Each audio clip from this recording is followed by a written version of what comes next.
Ok. Gente, último estudo em Lucas, estudo 44. Nem eu acredito que faz mais de um ano que nós estamos estudando o Lucas, né? Mas hoje acaba. Você acha que vai dar para acabar? Se não der, a gente emenda mais uma semana a mais, que não vai fazer diferença, né? Então, nós vimos nos outros estudos o andar, né, dos fatos. O que acontece? Até a semana passada, nós vimos, no capítulo 23, vimos a morte de Jesus, a crucificação, tá? E foi muito interessante umas coisas que nós observamos lá, e quem não viu, entra lá no YouTube e dá uma olhada. Depois, o estudo 23, o estudo 43, e aí você vai ver quantas coisas tem legais lá, tá? Coisas que assim a gente já leu, releu, e quando vai pegar, parece que é assim, eu não tinha pensado nisso. Então, estudar a Bíblia é um grande barato por causa disso, né? Quando a Bíblia fala que a palavra se renova cada manhã, que a palavra ela é eficaz e ela faz fluir rios de água viva, o estudo da palavra, e buscarei a verdade vos libertará, é exatamente por causa disso, tá? A Bíblia é a palavra de Deus, é Deus falando conosco. Então, vamos ver o que está acontecendo hoje. Nós vamos começar no 24:1. E a primeira pergunta é o seguinte: em que dia a ressurreição de Cristo foi confirmada?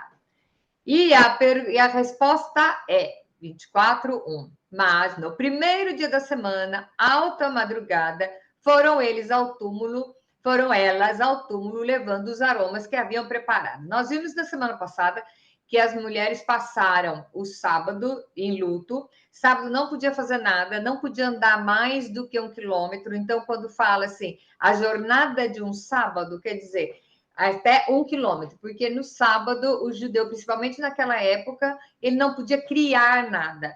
Então, ele não podia nem acender uma lâmpada, quer dizer, naquela época não tinha lâmpada, mas ele não podia acender uma luz, ele não podia andar mais do que 1 quilômetro, ele não podia fazer nada. Então, era o hábito de já começar a cozinhar na sexta-feira, já cozinhava, porque o sábado começa no anoitecer da sexta-feira, e as mulheres foram preparar os óleos, os perfumes, para embalsamar o corpo de Jesus, tá? Não podia fazer nada, elas ficaram lá.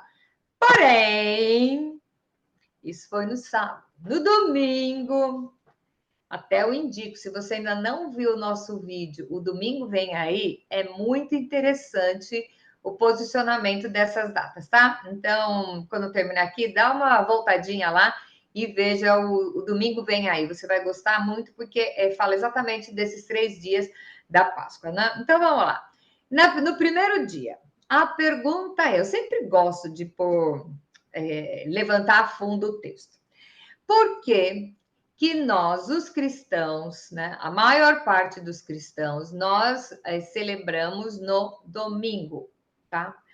E os adventistas de sétimo dia e os judeus separam o sábado. O sábado, a palavra sábado, na verdade, quer dizer Shabbat, que é descanso. Então, Deus fala lá no Jardim do Éden, ele criou o mundo e no sétimo dia descansou. Deus estava cansado? Pensa bem, Deus não estava cansado. Mas ele já estava nos ensinando a trabalhar e um dia por semana você vai descansar. Então, eu te pergunto para os sabatistas, tá? Suponhamos que ninguém pode trabalhar no sábado. Aí, você fica doente. Você vai para o pronto-socorro. Se todos forem da mesma religião que você, os hospitais vão estar parados, fechados.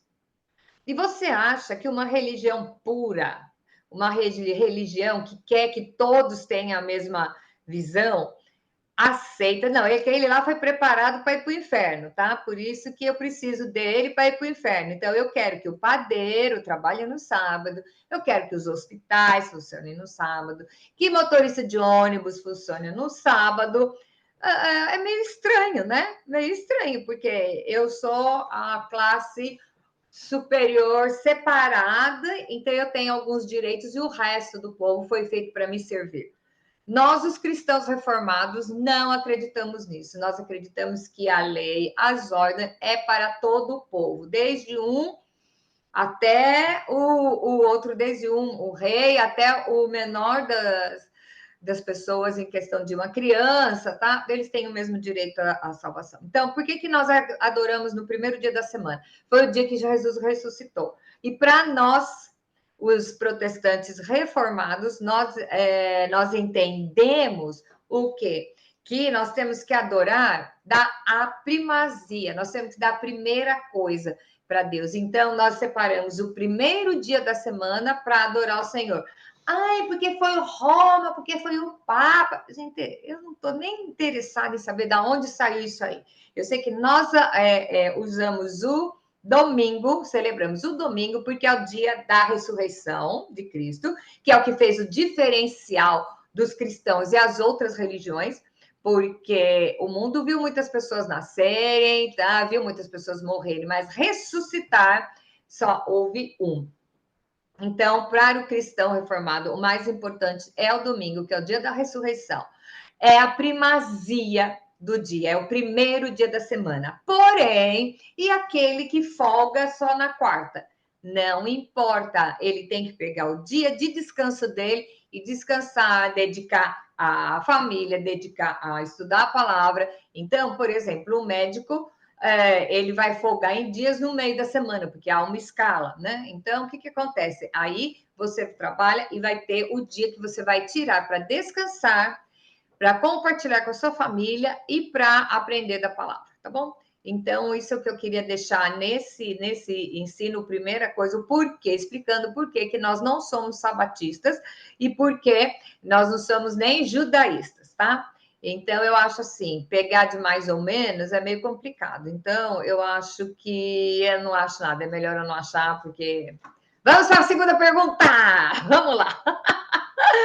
Segunda pergunta. O que as mulheres encontraram? Olha que doido. As mulheres foram lá com os vidrinhos de bálsamo, de não sei o quê, tristes sobremaneira, porque, como nós comentamos semana passada, sumiu o chão. Tudo aquilo que eles acreditavam sumiu, morreu. E aí, acho que ficava pensando assim, e agora? Cada um para sua casa e começar de novo, né? Então, o versículo 2-4 diz o seguinte: encontraram a pedra removida do sepulcro. Ao entrarem, não acharam o corpo do Senhor Jesus.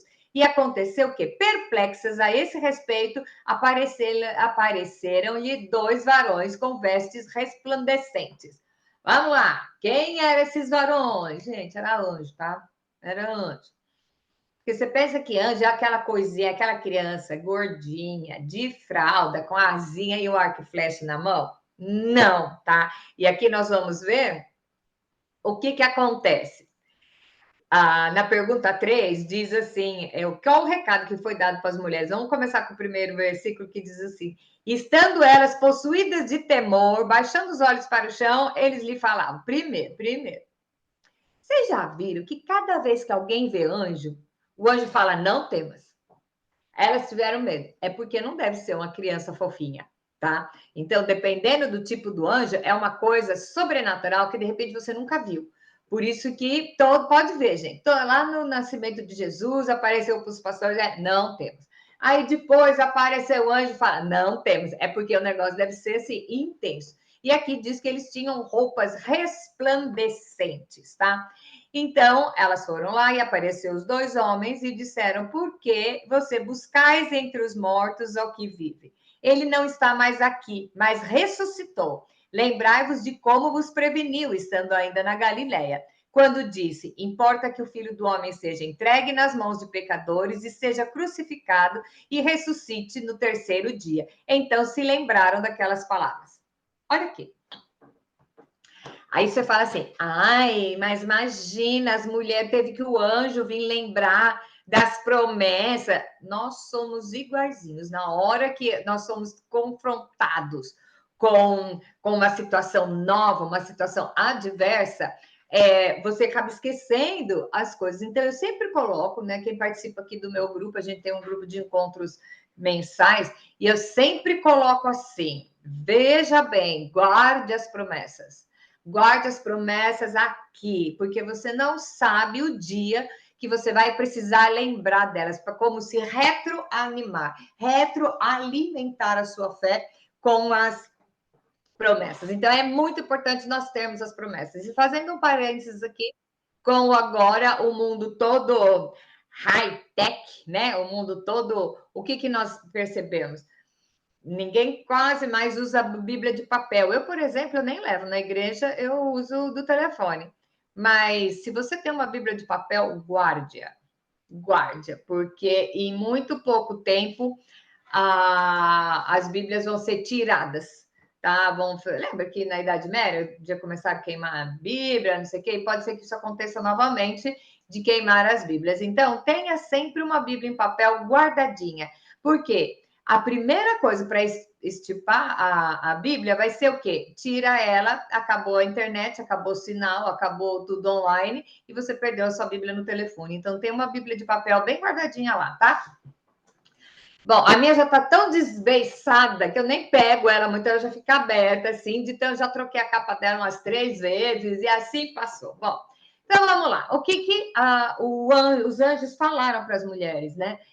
Ele falou: vocês não sabem o que aconteceu? Por que você está procurando entre os mortos aquele que está vivo?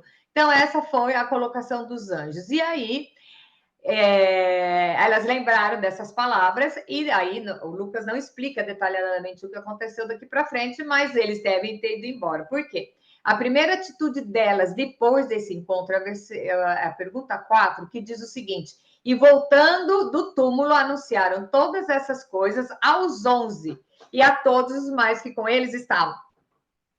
Vamos lembrar? Por que eram 11?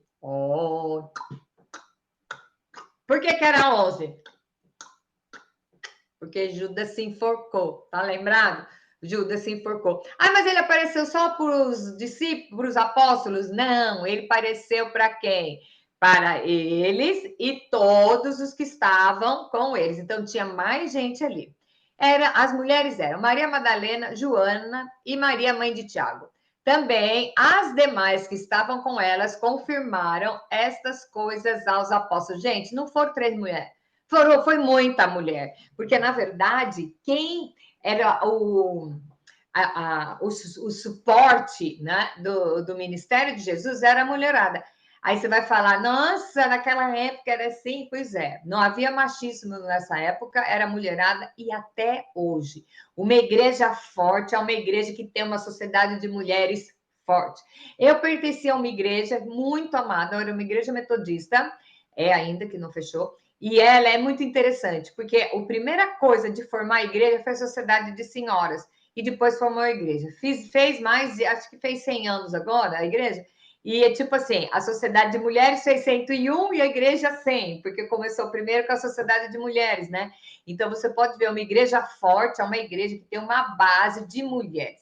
A igreja que mais cresce no mundo, né, do pastor Shaw, já morreu, a igreja dele, ele começa a contar, que é na Coreia, ele começa a contar nos livros, né? Ele tem alguns livros muito interessantes você ler, que é a Quarta Dimensão, ele explica como que ele proclamou fazer a igreja crescer tanto, e era com mulheres.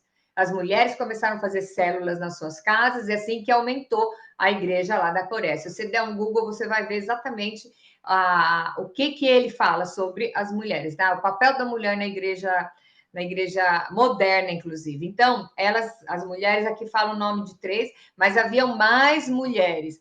Então, eles falavam, e tais palavras pareciam aos apóstolos como um delírio, e não acreditaram nelas. Eita, raça complicada que é homem, né? Quem é que estava lá para ver? Não tinha nenhum menino, estava lá só as meninas. Aí elas falavam, essa mulher está louca, porque não precisa de muito para homem chamar mulher de louca, né? E aí é interessante que a pergunta 5 diz assim: quem foi confirmar a notícia? Lógico, foi Pedro. E aqui Lucas não conta, mas ele foi Pedro e João. E é muito interessante, eu não gosto de mesclar os evangelhos, mas eles já são mesclados, né? O que aconteceu? Pedro já era mais velho que João. E aí saiu João e Pedro. E João foi e chegou mais rápido. Ele chegou mais rápido, mas ele não teve coragem de entrar no túmulo. Ele esperou Pedro, que vinha atrás. Aí Pedro entrou. Então você vê, assim, os jovens, eles correm mais, mas é necessário os mais velhos para terem coragem e ousadia. E Pedro, gente, Pedro andou sobre as águas. Pedro pulou do barco, Pedro fez de tudo, Pedro viu grandes coisas acontecerem, então ele não tinha mimimi, e ele aí pegou e entrou, e aí ele levantou, foi para o sepulcro, e abaixando, não viu nada, senão os lençóis de linho, e retirou-se para casa maravilhado com o que havia acontecido, tá? E aí nós vamos ver aonde que estavam os discípulos. Naquele mesmo dia, 13 e 14, tá? Naquele mesmo dia, 2 deles estavam a caminho para uma aldeia chamada Emaús, distante de Jerusalém, 60 estádios, e iam conversando a respeito de todas as coisas sucedidas, tá? Esses 2 discípulos estavam indo para Emaús. Todo mundo dentro da igreja sabe quem são, o que aconteceu nessa estrada, mas nós vamos ler porque tem algumas revelações aqui, tá? E o que aconteceu? Porque eles não reconheceram. Então, aconteceu que enquanto conversavam e discutiam, o próprio Jesus se aproximou e ia com eles. E os seus olhos, porém, estavam como que impedidos de o reconhecer. Então, lhe perguntou Jesus: olha só, o que é isso que vos ocupa de ir distratando à medida de que caminhais? E eles pararam entristecidos. Um, porém, chamado Cleopas, respondeu: dizendo: és o único, porventura, que não tendo estado em Jerusalém, ignoras a ocorrência desses fatos, desses últimos dias? E ele lhe perguntou: quais? Jesus perguntou: quais? E explicaram o que aconteceu a Jesus, o Nazareno, que era varão profeta, poderoso em obras e palavras diante de Deus e de todo o povo. E como os principais sacerdotes e as nossas autoridades o entregaram para ser condenado e morte à crucificação. Então, eles não reconheceram que era Jesus. E aí eu vou te dizer uma coisa, vamos aprender aqui. Eles estavam muito tristes, estavam voltando à sua vida normal, porque a esperança de mudança tinha acabado. Então, o que acontece aqui? Jesus chegou ao ponto de falar com eles, eles não perceberam que era Jesus. Quantas vezes na sua vida você está tão decepcionada? Porque aqui os discípulos estavam todos decepcionados, porque eles acreditaram, sabe, assim, compraram uma ideia por 3 anos e de repente tudo acabou. Então imagina a decepção. E a decepção era tão grande que eles não reconheceram que era Jesus que estava caminhando com eles. E Jesus fez eles contarem para ele, até para os caras botar a cabeça em ordem para poder contar, porque é muito interessante quando você pega uma pessoa confusa, fala para ela contar o problema para você. Aí ela conta e fala: obrigada, adiantou, você não falou nada, mas é que para te contar, ela botou teve que colocar em ordem. E aí, quando coloca tudo em ordem, dá um insight, você fala: nossa, é isso mesmo. Então, foi isso que Jesus estava usando aqui com eles, né? E aí, na pergunta 9, a decepção referente ao ocorrido, né? Então, nós estamos no 21 a 24. E ora, nós esperássemos que fosse ele quem havia de redimir a Israel. Mas depois de tudo isso, e já esse terceiro dia desde que tais coisas sucederam, é verdade também que algumas mulheres das que conosco estavam nos surpreenderam, tendo ido de madrugada ao túmulo e não achando o corpo de Jesus, voltaram dizendo terem tido uma visão de anjos, as quais afirmavam que ele vive. De fato, alguns dos nossos foram ao sepulcro e verificaram a exatidão do que disseram as mulheres, mas não ouviram, tá? Então, aqui eles estão contando a decepção. Porque, na verdade, os judeus estavam esperando um libertador político, que viesse um guerreiro, um grande soldado, porque eles imaginavam que a salvação ia vir por intermédio político mesmo, de uma coisa da vida social deles. Não imaginou que era uma plenitude muito maior, que era se referindo ao reino dos céus, né? Não simplesmente aqui da terra. Então, é interessante essa visão. E eles, mesmo assim, ainda não reconheceram que era Jesus. E aí, na pergunta 10, diz o seguinte: qual a resposta? Então, Jesus disse: ai, amo. Ó nécios e tardos de coração para crer tudo que os profetas disseram. Porventura, não convinha que o Cristo padecesse e entrasse na sua glória? E começando por Moisés, discorrendo por todos os profetas, expunha-lhes o que a seu respeito constava nas Escrituras. Gente, Jesus teve que ir lá fazer os cabeção lembrar do que eles já eram para estar assim, mais do que preparados. Isso só quer dizer uma coisa: não é que eles eram lerdos, não. Eu e você fazemos a mesma coisa. Quando você tem uma decepção tão grande, nós às vezes temos decepção com pessoas. Eu vou falar com pessoas da nossa família, nós temos decepções com pai e filho, temos decepções dentro das igrejas, temos decepções no nosso trabalho. E aí o que acontece? Quando você está movido por esse sentimento, você consegue não enxergar com clareza, porque você entra numa de autoproteção, de isolar, entendeu? Eu vou me proteger aqui, eu vou criar uma parede, que é para eu não sofrer mais cada vez que eu tiver que tocar nesse assunto. Isso é um gatilho muito, muito comum, tá? Porém, quando você está firme, quando você não titubeia, os seus olhos veem a Cristo e você tem na sua cabeça as promessas. Você tem que ter as promessas gravadas para usar na hora oportuna, tá bom? Para não passar o que eles passaram. Então, pergunta 11. O que é que fez que eles reconhecessem quem era Jesus? Olha que louco. Quando se aproximaram da aldeia para onde iam, fez ele menção de passar adiante. Quer dizer, tipo, vocês ficam aí que eu já vou indo, né? Mas eles o constrangeram, dizendo: Fica conosco, porque já é tarde e o dia já declina. E entrou para ficar com eles. E aconteceu que, quando estavam à mesa, tomando o pão, abençoou, partido e partido lhes deu. Então se lhe abriu os olhos e o reconheceram, mas ele desapareceu da presença deles. E disseram um com o outro: Porventura, não ardia o nosso coração quando ele pelo caminho nos falava e expunha as escrituras, né? Então, quando eles reconheceram, foi só quando Jesus repartiu o pão.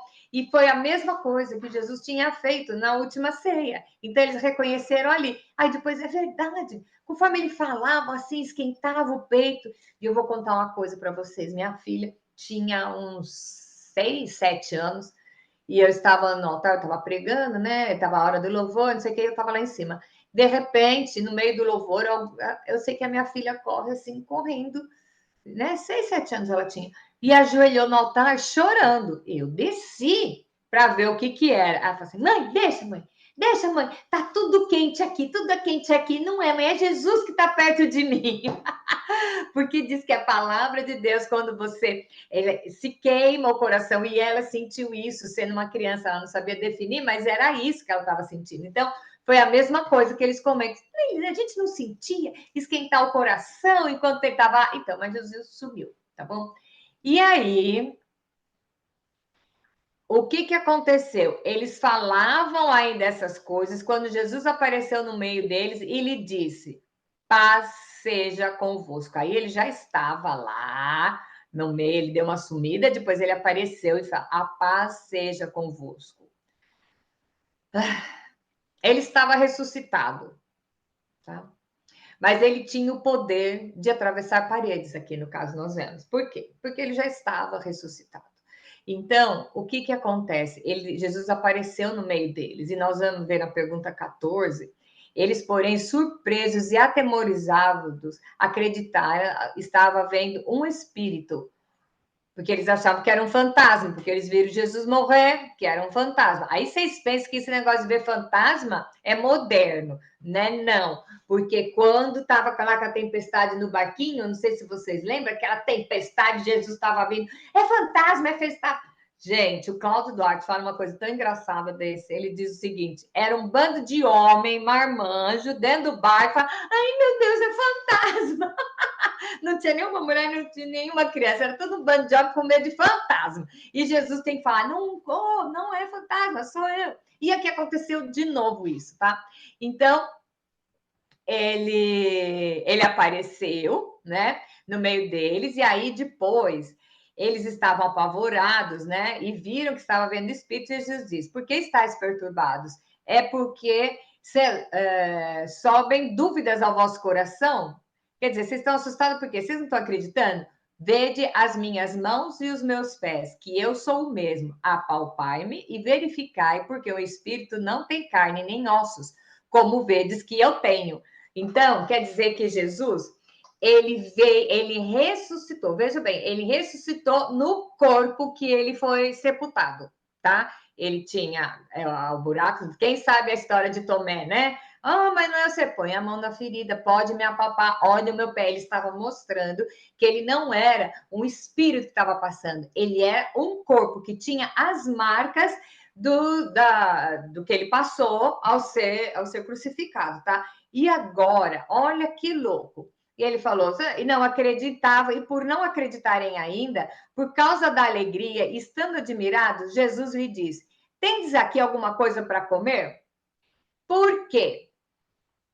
Espírito não come. Espírito não come. Quem é ligado, né, às religiões mais espíritas, a religiões mais assim, né, diferente da nossa, sabe que o espírito não come. Então, o que que Jesus fez? Vocês estão com medo de fantasma? Tem alguma coisa aí para eu comer? Então, ele apresentaram um pedaço de peixe assado e um favo de mel. E ele comeu na presença deles. Ele comeu para provar que ele tinha ressuscitado. Não era só o corpo morreu e era a alma andando por aí, tá? Então, quando falou come, é porque o espírito não come. E nós vemos isso lá na história lá com Jairo, com a filha de Jairo, que quando ele ressuscitou a menina, o que, que ele falou? Traz comida para ela, que era para provar que ela estava viva de novo. Não era só um espírito, não era uma coisa etérea, tá? Então, Jesus falou isso na menina, né? Quando mandou ela se levantar e falou, ela já tem 12 anos, está na hora, já é grande, andava pelo povo, dai o que comer. E aqui nesse momento, para ele provar que ele não era só um espírito, que ele era Jesus ressuscitado, o que que ele falou? Eu quero comer. E comeu na presença deles, tá? Aí Jesus falou algum tema inédito, aí pensa bem. Depois que aí começou a cair a ficha deles, ele começa. A seguir, Jesus lhes disse: são essas as palavras que eu vos falei, estando ainda convosco. Importa se cumprisse tudo que de mim está escrito nas leis, dos profetas e nos salmos. Então lhes abriu o entendimento para compreenderem as escrituras e lhes disse: assim como está escrito que o Cristo havia de padecer e ressuscitar dentre os mortos no terceiro dia, e que em seu nome se pregasse arrependimento para remissão de pecados a todas as nações, começando em Jerusalém. Vós sois testemunhas destas coisas. Eis que envio sobre vós a promessa de meu Pai. Permanecei na cidade até que do alto sejais revestidos de poder. Jesus só reafirmou todos os 3 anos que ele passou com os discípulos, tá? E aí, o que, que aconteceu? Pergunta 16 e última. Então, os levou para Betânia e, erguendo as mãos, os abençoou. E aconteceu que, enquanto os abençoava, ia se retirando deles, sendo levado para o céu. Então, eles, adorando, voltaram para Jerusalém, tomados de grande júbilo, e estavam sempre no templo louvando a Deus. Veja bem que louco que é isso. O corpo que ele comeu e que os apóstolos puseram a mão foi esse corpo que subiu. Certo? Não foi o espírito que subiu, foi o corpo que subiu. E é este corpo que vai voltar. Para depois se instalar a Nova Jerusalém, blá, blá, blá. Certo? Então, o que é que eu digo aqui? Olha o que a gente tem que prestar atenção. Prestar atenção. Tudo que você foi ensinado, tudo que está na Bíblia vai ser confirmado. Vai ser confirmado. Então, será que nós estamos tão tristes que não conseguimos entender a palavra de Deus? Essa é a pergunta 1. A pergunta 2. Será que nós estamos tão tristes, revoltados, que nós não ouvimos a voz de Jesus? Porque você está brigado com alguém? Você não vai ouvir? Outra coisa. Será que o próprio Jesus, se aparecesse na sua sala, você não ia acreditar? Ia ter que botar a mão para ver? Ok. Vocês sabem por que a igreja é a menina dos olhos de Deus? Porque a igreja, que somos nós, não o viu e nós cremos. Os judeus viram e não acreditaram. Nós não vimos e acreditamos. Por isso que você vê lá no livro de Apocalipse, há bênçãos especiais, privilégios para a igreja. A igreja é todo aquele que morreu através de Jesus, tá? E nós vamos estudar depois, nós vamos pegar o livro de Atos, você vai ver como é que a igreja se organizou. Mas o importante é você saber isso. Até aonde, em que time de pessoas você está hoje? Porque hoje em dia, na nossa cultura, nós moramos em países cristãos, Tem o pessoal que se diz ateu, que se diz os muçulmanos, ok. Mas a sua maioria, nós somos um país cristão. Então, nós temos livre acesso à palavra. Então, você pega a palavra e tem ela aqui dentro, ao ponto de reconhecer um anjo falando com você. Você tem a palavra aqui ao ponto de usar as promessas na hora certa. Será que a sua mágoa não está tampando seus olhos para ver o que Jesus está fazendo de maravilhoso na sua vida? Será que a sua raiva, a sua decepção não está fechando os olhos? Então é assim. Vamos falar de perdão, né? Perdão é uma coisa muito louca, porque é assim, eu perdoo, mas não esqueço. Ok, perdão não é amnésia, tá? Mas a falta de perdão é uma coisa que a gente tem dentro da gente, é que nem vingança. Minha mãe dizia que é o seguinte: vingança é um veneno que você bebe para o outro morrer. Então, você tem tanta mágoa, tanta decepção com o outro, que você acaba se envenenando. E às vezes o outro não tá nem, ele nem sabe o que ele fez com você. E você tá lá carregando o lixo que o outro jogou em você. Vamos pegar o caminho mais curto. Vamos lavar os nossos olhos e vamos olhar para a cruz com os olhos limpos e tirar todas essas barreiras. Ai, mas o outro, ele nem pediu perdão. Ele não pediu perdão. Mas você perdoou? Então deixa ele lá, entendeu? Você perdoou por você. Liberar perdão é uma coisa muito libertadora. Muito libertadora. Eu ouvi aqui na minha cadeira uma cliente falando uma coisa que ela ouviu do pastor dela que eu achei uau. Ela diz o seguinte: tem uma pessoa e você a julga e você não quer ficar perto dela e você não, porque você não vai perdoar. Quem é você para achar que você é mais do que Jesus morreu pelo aquele pecador para redimi-lo? Aí você fala, mas eu não. Você é o quê? Jesus, que não teve falha alguma, ele perdoa, ele restaura qualquer tipo de pecado, mas eu não fez para mim uma vez, não vai fazer nunca mais. Isso é perdão? É a causa de você se achar maior do que Cristo.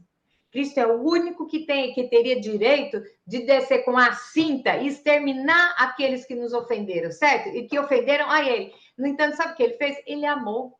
E você não vai amar, porque alguém da sua família, do seu trabalho, da sua igreja, da sua escola, não sei, alguém te magoou, então você não quer, vai na igreja, eu não quero que ele vá na igreja, eu não quero sentar perto dele na igreja. Mas, gente, Jesus, que era o único, ele amou. Então, a pergunta hoje aqui, que eu quero deixar com esse estudo do capítulo 24 inteiro, é uma só. O que é que está impedindo, o que é que está me impedindo de ver o Jesus personificado, ver o Jesus inteiro, o Jesus completo na minha frente? Faz uma listinha das coisas que deixam você desviar o seu foco de adorar simplesmente ao Senhor Jesus. Aonde que é que nós estamos errando? E eu estou falando com vocês, mas eu estou falando para mim. Qual é o tipo de mágoa que está me afastando de ver a presença de Jesus face a face?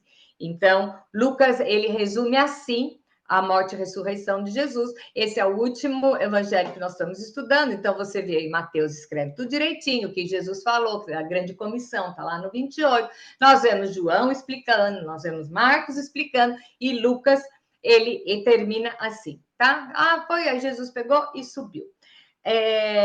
Nós vemos que o inimigo sempre ele quer copiar o modelo de Deus e ele copia com uma cópia mal feita, né? Então, nós sabemos que Jesus subiu aos céus, tá?